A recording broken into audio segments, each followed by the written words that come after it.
Hello friends, আবার চলে এসেছি নতুন একটা ভিডিও নিয়ে। এই দেখো আমাদের গাছে কতগুলো ভেন্ডি হয়েছে। আজকে একটা নতুন রান্নার রেসিপি দেখাবো, সেটা হচ্ছে ফাঁকিবাজি রান্না।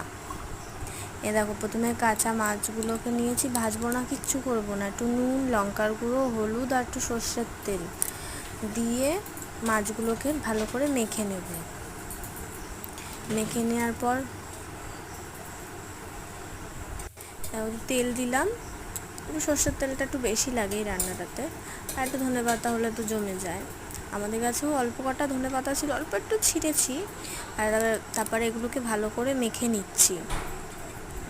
মেখে নেওয়ার হয়ে যাওয়ার পর কড়াইয়ের মধ্যে দিয়ে দেবো। কড়াইয়ে কোনো তেল ঠেল কিচ্ছু দেবো না, শুধু কড়াইয়ে দিয়ে দেবো। দেখতে থাকো। এবার কড়াইয়ে দিয়ে দেবো আমি এক এক করে।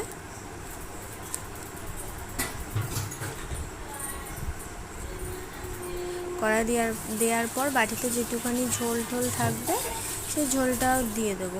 ও আরেকটা জিনিস বলতে ভুলে গেছি, এটার মধ্যে আমি একটু রসুন অ্যাড করেছি, একটু রসুনও বেটে দিয়ে দিয়েছি যাতে একটু।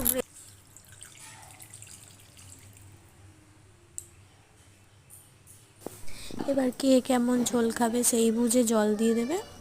দিয়ে আমি গ্যাসটা জ্বালিয়ে দিয়েছি। দিয়ে এবার তরকারি ওর মতো হতে দেবে, ফুটবে।